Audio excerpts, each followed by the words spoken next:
ಆತ್ಮೀಯ ವಿದ್ಯಾರ್ಥಿಗಳೇ, ಸೊ ಭಾಗ 2ರಲ್ಲಿ 27 ಪ್ರಶ್ನೆಗಳನ್ನು ನೋಡಿದ್ದೇವೆ. ಭಾಗ 3ರಲ್ಲಿ ಮುಂದುವರೆದ ಭಾಗ ಏನಪ್ಪ ಅಂದರೆ, ತ್ರಿಭುಜ ಎ ಬಿ ಸಿಯಲ್ಲಿ ಕೋನ್ A D C equal to ಕೋನ್ ಬಿ ಎ ಸಿ ಆಗುವಂಥ ಡಿ ಯು ಬಿ ಸಿಯ ಮೇಲಿನ ಒಂದು ಬಿಂದುವಾಗಿದೆ. ಹಾಗಾದರೆ A C square equal to B C into C D ಎಂದು ಸಾಧಿಸಿ. ಇಲ್ಲೊಂದು ತ್ರಿಭುಜ ಎ ಬಿ ಸಿ ಒಂದು ತ್ರಿಭುಜವನ್ನು ತೆಗೆದಿದ್ದೇನೆ. ಅದರಲ್ಲಿ ಎ ಡಿ ಏನಪ್ಪ ಅಂದ್ರೆ ಬಿ ಸಿ ಬಾಹುವಿನ ಮೇಲೆ ಬರುವಂತೆ ತೆಗೆದಿದ್ದೇವೆ. ಹಾಗಾದರೆ ಅವ ಹೇಳಿರೋಂಥ ಬರೆಯೋಣ. ಏನು ದತ್ತ ಏನು ಹೇಳಿದಾನೆ? ತ್ರಿಭುಜ ಎ ಬಿ ಸಿಯಲ್ಲಿ ಕೋನ್ ಎ ಡಿ ಸಿ ಸಮ ಕೋನ್ ಬಿ ಎ ಸಿ. ಅಂದರೆ ಈ ಕೋನ ಮತ್ತು ಈ ಕೋನ ಏನದಾವ ಸಮಾದಾವ ತಿಳಿದಾನ. ಯಾವ್ಯಾವ್ರಿ ಅಂದರೆ ಇದು ಮತ್ತು ಇದು ಪೂರ್ಣ ಕೋನ ಮತ್ತು ಡಿ ಯು ಬಿ ಸಿಯ ಮೇಲಿನ ಬಿಂದು. ಇನ್ನು ಸಾಧನೀಯ ಏನು ಸಾಧನೀಯ? A C square equal to B C into C D ಸಾಧಿಸಬೇಕಾಗಿದೆ. ಹಾಗಾದರೆ ಸಾಧನೆ ಇಲ್ಲಿ 2 ತ್ರಿಭುಜ ತಗೋತಾ ಇದ್ದೇನೆ ನಾನು. ಯಾವ್ಯಾವ ಅಂದ್ರೆ ತ್ರಿಭುಜ ಎ ಡಿ ಸಿ ಮತ್ತು ತ್ರಿಭುಜ ಎ ಬಿ ಸಿಗಳಲ್ಲಿ. ಯಾವ್ಯಾವ್ರಿ? ಎ ಡಿ ಸಿ ಮತ್ತು ಎ ಬಿ ಸಿಗಳಲ್ಲಿ. ಹಾಗಾದರೆ ಎ ಡಿ ಸಿ ಕೋನ್ ಬಿ ಎ ಸಿ ಯಾರು ಹೇಳಿದಾರಪ್ಪ ಅಂದ್ರೆ ದತ್ತ ಹೇಳಿದ್ದಾನೆ. ಕರೆಕ್ಟ್ ಅಲ್ರಿ? ಹಾಗಾದರೆ ತ್ರಿಭುಜ ಎ ಡಿ ಸಿಯಲ್ಲಿ ಕೋನ ಸಿ ಇದೆ, ತ್ರಿಭುಜ ಎ ಬಿ ಸಿಯಲ್ಲೂ ಕೋನ ಸಿ ಇದೆ. ಹಾಗಾದರೆ ಕೋನ ಸಿ ಈಕ್ವಲ್ ಟು ಕೋನ ಸಿ ಉಭಯ ಸಾಮಾನ್ಯ ಕೋನ. ಸೊ ತ್ರಿಭುಜದ ಒಳಕೋನಗಳ ಮೊತ್ತದ ಆಧಾರದ ಮೇಲೆ 2 ಕೋನಗಳು ಸಮ ಇದ್ದರೆ 3ನೇ ಕೋನ ಕೂಡ ಏನಾಗಿರ್ತದಪ್ಪ ಅಂದರೆ ಸಮನಾಗಿರುತ್ತದೆ.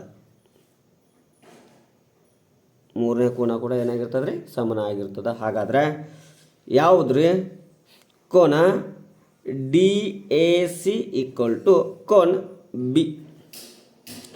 ಹಾಗಾದರೆ ಒಂದು ತ್ರಿಭುಜದಲ್ಲಿ 3 ಕೋನಗಳು ಇನ್ನೊಂದು ತ್ರಿಭುಜದ 3 ಕೋನಗಳು ಸಮ ಅದಾವ ಅಂದರೆ ಅನುರೂಪ ಕೋನಗಳು ಸಮ ಆದರೆ ತ್ರಿಭುಜ ಎ ಡಿ ಸಿ ಸಮರೂಪ ತ್ರಿಭುಜ ಎ ಬಿ ಸಿ ಸಮಕೋನೀಯ ತ್ರಿಭುಜ. ಹಾಗಾದರೆ ಅನುರೂಪ ಬಾಹುಗಳನ್ನು ನೋಡೋಣ. ಏನು ಹೇಗೆ ನೋಡ್ರಿ. ಕೋನ ಡಿ ಅಭಿಮುಖ ಬಾಹು ಯಾವುದು? A C. ಸೊ ಸಣ್ಣ ತ್ರಿಭುಜ. ಇನ್ನು ದೊಡ್ಡ ತ್ರಿಭುಜದಲ್ಲಿ ಕೋನ ಡಿಗೆ ಸಮನಾಗಿರೋ ಕೋನ ಯಾವುದು? ಎ ಐತಿ. ಹಾಗಾದರೆ ಅದು ಯಾವ ಬಾಹು ಆಗ್ತದೆ ರೀ? ಬಿ ಸಿ ಬಾಹು ಆಗ್ತದ. ಈಕ್ವಲ್ ಟು ಇನ್ನು ಸಣ್ಣ ತ್ರಿಭುಜದಲ್ಲಿ ಕೋನ್ ಡಿ ಎ ಸಿ ಅಭಿಮುಖ ಬಾಹು ಯಾವುದು? D C. ಅದೇ ರೀತಿಯಾಗಿ ಈ ಕೋನಕ್ಕೆ ಸಮನಾದ ಕೋನ ಬಿ, ಅದರ ಅಭಿಮುಖ ಬಾಹು ಯಾವುದು? A C. ಸೊ ಓರೆ ಗುಣಾಕಾರ A C into A C square equal to B C into D C, B C into D C. Yes next 28ನೇ ಪ್ರಶ್ನೆ ಆಯಿತು. 29ನೇ ಪ್ರಶ್ನೆ ನೋಡೋಣ್ರಿ. Sine theta divided by 1 minus cos theta plus tan theta divided by 1 plus cos theta. ಏನು ಮಾಡೋಣ? Sine theta divided by 1 minus cos theta ಹಾಗೆ ಇಟ್ಕೊಳ್ಳೋಣ. ಟ್ಯಾನ್ ತೀಟಾ ಹೊಡೆದಾಗ ಸೈನ್ ತೀಟಾ ಡಿವೈಡೆಡ್ ಬೈ ಏನು ಬರ್ತದೆ ರೀ? ಕಾಸ್ theta into 1 plus cos theta. ಹಾಗಾದರೆ ಲಸ ತೆಗೆದೇವಿ ಅಂದರೆ 1 minus cos theta 1 plus cos theta into cos theta ಅಂತ ಬರ್ತಾ ಇದೆ. ಇಲ್ಲಿ 1 ಮೈನಸ್ ಕಾಸ್ ಐತಿ ಅಂದರೆ ಎದರಿಂದ ಬರ್ತದಪ್ಪ ಅಂದರೆ ಕಾಸ್ ಥೀಟಾ 1 ಪ್ಲಸ್ ಕಾಸ್ ಥೀಟಾದಿಂದ ಗುಣಾಕಾರ. ಇಲ್ಲಿ 1 ಮೈನಸ್ ಕಾಸ್ ಥೀಟಾದಿಂದ ಗುಣಾಕಾರ.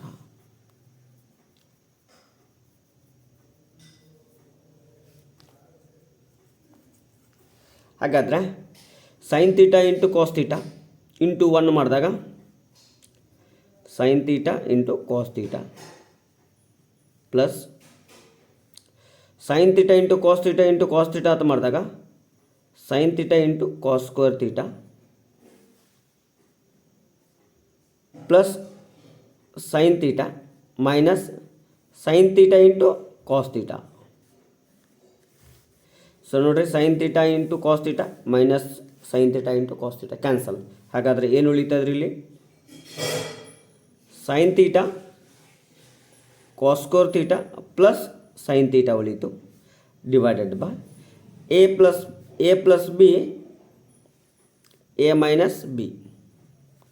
ಹಾಗಾದರೆ A square minus B square into cos theta. ಹಾಗಾದರೆ 1 ಮೈನಸ್ ಕಾಸ್ ಸ್ಕ್ವೇರ್ ಥೀಟಾ ಅಂದರೆ ನಾವು ಬರೀಬೋದು ಏನಂದ್ರೆ sine square theta. So sine theta ಸಾಮಾನ್ಯ ತೆಗೆದ್ರೆ ಏನು ಉಳಿತೆ? Cos square theta plus 1 divided by ಏನು ಉಳಿತು? Sine square theta into cos theta. So ಇಲ್ಲಿ ಸೈನ್ ಸ್ಕ್ವೇರ್ ಥೀಟಾ ಅಂದರೆ sine theta into sine theta.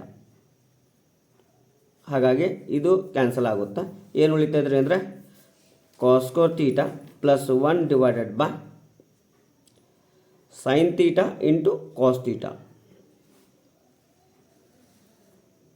ಹಾಗಾದರೆ ಬಿಡಿಸಿ ಬರೆದಾಗ ಏನಾಗ್ತದ್ರಿ ಅಂದರೆ cos square theta divided by sine theta into cos theta plus 1 divided by sine theta into 1 divided by cos theta. So square cos theta cancel ಮಾಡೋಣ. ಉಳಿತೇನು ರೀ? Cos theta divided by sine theta ಅಂದರೆ cot theta plus 1 by sine theta ಅಂದರೆ cosec theta, 1 by cos theta ಅಂದರೆ sec theta. So ಸರಿಯಾದ ಉತ್ತರ ಏನಪ್ಪ ಅಂದರೆ cot theta plus cosec theta into sec theta. Cot theta plus sec theta into cosec theta. Next ಪ್ರಶ್ನೆಯನ್ನು ನೋಡೋಣ. Next ಪ್ರಶ್ನೆ ಹೀಗಿದೆ ನೋಡ್ರಿ. ಏನು? Cosec A minus sine A into bracket tan A plus cot A. ಇದನ್ನು ಏನು ಸಾಧಿಸಬೇಕು? Cot A into cosec A ಅಂತ ಸಾಧಿಸಬೇಕಾಗಿದೆ. ಹಾಗಾದರೆ ಇದ್ರದ್ದು ವಿಲೋಮ ಅನುಪಾತ 1 by sine A minus sine A divided by 1. Cot ಎನ ಸಂಬಂಧ ಟ್ಯಾನ್ ಎನ sine A divided by cos A plus cos A divided by sine A ನಡುವಿನ ಸಂಬಂಧ. ಹಾಗಾದ್ರೆ ಇಲ್ಲಿ ಲಸ ತೆಗೆದ್ರೆ ಏನು ಬರ್ತದೆ? ಸೈನ್ ಎ ಬರ್ತಾ ಇದೆ. ಅಂದರೆ ಇಲ್ಲಿ 1ರಿಂದ ಇಲ್ಲಿ ಸೈನ್ ಎದಿಂದ. ಹಾಗಾದರೆ 1 ಇಂಟು 1 1 sine A into sine A sine square A divided by ಇಲ್ಲಿ cos A into sine A ಬರ್ತಾ ಇದೆ. ಇಲ್ಲಿ ಸೈನ್ ಎದಿಂದ ಇಲ್ಲಿ ಕಾಸ್ ಎದಿಂದ ಅಂದರೆ sine square A plus cos square A ಆಯಿತು. 1 ಮೈನಸ್ ಸೈನ್ ಸ್ಕ್ವೇರ್ ಎ ಅಂದರೆ ನಾವೇನು ಬರ್ತೀವಿ? ಕಾಸ್ ಸ್ಕ್ವೇರ್ ಎ ಅನ್ನು cos A into cos A ಅಂತ ಬರಿಬೋದಾ? ಹಾಗೆ divided by sine A into sine square A plus cos square ಅಂದರೆ 1 divided by cos A into sine A. Cos A cancel. ಹಾಗಾದರೆ ಉಳಿದಿದ್ದು cos A divided by sine A into 1 divided by sine A. ಹಾಗಾದರೆ cos A divided by sine A ಅಂದರೆ ಏನಂತ ಬರಿಬೋದು? Cot A into 1 divided by sine A ಅಂದರೆ ಏನು ಬರಿಬೋದು? Cosec A. ಅದೇ ರೀತಿ ಸಾಧನೆ. ಸೊ ಸುಲಭವಾಗಿ ಸೂತ್ರಗಳು ಮತ್ತು ವಿಲೋಮಾನುಪಾತಗಳು ಮತ್ತು ನಡುವಿನ ಸಂಬಂಧವನ್ನು ಅರ್ಥ ಮಾಡ್ಕೊಂಡಿದ್ರಿ ಅಂದರೆ ಸುಲಭವಾಗಿ ಬಿಡಿಸ್ಬೋದು. ಎಸ್. ನೆಕ್ಸ್ಟ್, ಕೆಳಗಿನ ವಿತರಣಾ ಪಟ್ಟಿಗೆ ಸರಾಸರಿ ಕಂಡುಹಿಡಿಯಿರಿ. ಹಾಗಾದರೆ ವಿತರಣಾ ಪಟ್ಟಿಗೆ ನಾವು ಸರಾಸರಿ ಕಂಡುಹಿಡಿಬೇಕಾಗಿತ್ತು ಅಂದರೆ ಮೊದಲಿಗೆ ಎಕ್ಸಾಯನ್ನು ಕಂಡುಹಿಡಿಯಬೇಕು. ಎಕ್ಸಾಯ್ ಅಂದರೆ ವರ್ಗಾಂತರದ ಮಧ್ಯ, ಅಂದರೆ ಇವೆರಡನ್ನು ಕೂಡಿಸಿ 2ರಿಂದ ಭಾಗಿಸ್ಬೇಕು. 0 + 10 10. 10ನ್ನು 2ರಿಂದ ಭಾಗಾಕಾರ ಮಾಡಬೇಕು. ಎಷ್ಟು ಬರ್ತಾ ಇದೆ? 5 ಬರ್ತಾ ಇದೆ. ಇದು ವರ್ಗಾಂತರದ ಮಧ್ಯ. ಅದೇ ರೀತಿ 10 + 20 ಕೂಡಿಸಿದರೆ 30 ಭಾಗಲೇ 2 ಭಾಗಾಕಾರ ಮಾಡಿದರೆ 15. ಸೊ ಹಾಗೆ ಮಾಡ್ಕೋತಾ ಹೋಗೋ ಬದಲು ಸಿಂಪಲ್ 15ರಲ್ಲಿ 5 ಹೋದರೆ 10. ಸೊ 10 ಪ್ಲಸ್ ಮಾಡಿಬಿಟ್ರೆ 25. ಇದಕ್ಕೆ 10 ಪ್ಲಸ್ ಮಾಡಿರಿ 35. ಇದಕ್ಕೆ 10 ಪ್ಲಸ್ ಮಾಡಿರಿ 45. ಇದಕ್ಕೆ ಎಕ್ಸ್ ಆಯತ ಕರಿತಾ ಇದ್ದಾವೆ. ಇನ್ನು ನೆಕ್ಸ್ಟ್ ಏನು ಬೇಕಾಗಿದೆ? F I into X I. F I into X I. 9 4 5 20. 15 9 135. 25 5 125. 12 ಉಳಿತು. 25 1 25 1 12 37.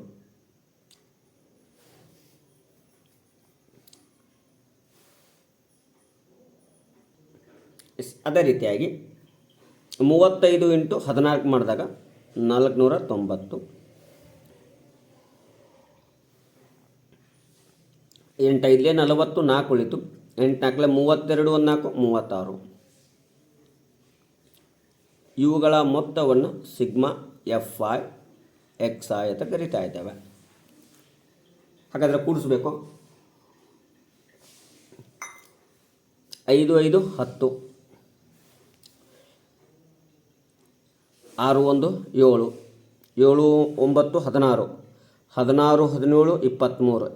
23 1 3 26. 26 1 2 28. 3 2 5. 5 4 9. 9 3 12. 12 1 13. ಇನ್ನು ಇವುಗಳ ಆವೃತ್ತಿ ಮೊತ್ತ ಸಿಗ್ಮಾ ಎಫ್ ಐ ಅಂತ ಕರಿತಾ ಇದ್ದಾವೆ. ನೋಡ್ರಿ, 8 4 12. 12 5 17. 17 9 26. 26 4 30. 3 ಉಳಿತು. ಎಷ್ಟು ಬಂತು? ಟೋಟಲ್ 50 ಆಯಿತು.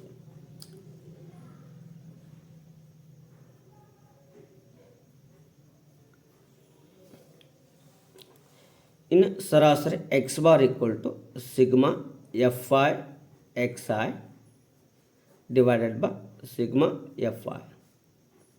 1380 ಭಾಗಲೇ 50. ಈ 0 ಈ 0. 5 1 5 2 10. 3 ಉಳಿತು. 5 1 35. ಮತ್ತೆಷ್ಟು ಉಳಿತು? 3 ಉಳಿತು. 10 ಅಂಗ್ಲ ಬಿಂದು 30 ಆಯಿತು. 5 6 ಸೊ ಎಷ್ಟು ಬರ್ತರಿ ಅಂದರೆ 27.6. ಇನ್ನು ನೆಕ್ಸ್ಟ್ ಅಥವಾ ಕ್ವಶನ್, ಕೆಳಗಿನ ಆವೃತ್ತಿ ವಿತರಣಾ ಪಟ್ಟಿಗೆ ಬಹುಲಕ ಕಂಡುಹಿಡಿಯಿರಿ. ಇದರಲ್ಲಿ ದೊಡ್ಡ ಆವೃತ್ತಿ ಯಾವುದು? 8. ಸೊ ಏನು ಮಾಡೋಣ? ಹೀಗೊಂದು ಬಾಕ್ಸ್ ಹಾಕೊಂಡ್ಬಿಡೋಣ. ಅದೇ ರೀತಿ ಮೇಲಿಂದ 1 ಕೆಳಗಿಂದ 1 ಈ ರೀತಿ ಬಾಕ್ಸ್. ಯಾಕಪ್ಪ ಅಂದರೆ ಇದು F1, ಇದು F0, ಇದು F2, ಇದು L. ನೋಡ್ರಿ, L ಅಂದರೆ ಎಷ್ಟು ಬತ್ತು? 25 ಬತ್ತು. F1 8, F0 4, F2 7. ಇನ್ನು H 15ರಾಗ 5 ಹೋದರೆ 10. ಹಾಗಾದರೆ ಬಹುಲಕ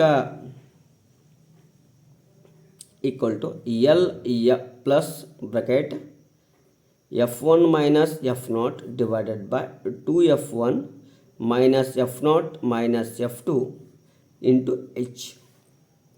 ವಿದ್ಯಾರ್ಥಿಗಳು ಸೂತ್ರ ಬರೆಯುವ ಹೊತ್ತಿನಾಗ ಇದನ್ನು ಬಿಟ್ಟಿರ್ತಾರೆ. ಇದನ್ನು ಕಂಪಲ್ಸರಿ ಬರೀಬೇಕು. ಇಲ್ಲಿ ಪ್ಲಸ್ ಬರ್ತಾ ಇದೆ. ಎಲ್ ಅಂದರೆ 25 ಬ್ರ್ಯಾಕೆಟ್ ಪ್ಲಸ್ ಬ್ರ್ಯಾಕೆಟ್ ಹಾಕಬೇಕು. F1 8, F0 4. F1 8 ಇದೆ. 8 2 16 minus F0 4 minus F1 7 into H 10. ನೋಡ್ರಿ, 2 ಮೈನಸ್ ಅದಾವ ಅಂದರೆ ಕೂಡಿಸ್ಬೇಕು. 4 7 11. ಸೊ 25 ಪ್ಲಸ್ 8ರಾಗ 4 ಹೋದರೆ 4 ಭಾಗಲೇ 4 7 11. ಸೊ 16ಗೆ 11 ಹೋದರೆ 5 ಇಂಟು 10. 5 1 5 2. ಸೊ ಎಷ್ಟು ಬಂತು ನೋಡ್ರಿ 25 ಪ್ಲಸ್ 4 2 8. 25 ಪ್ಲಸ್ 8 33.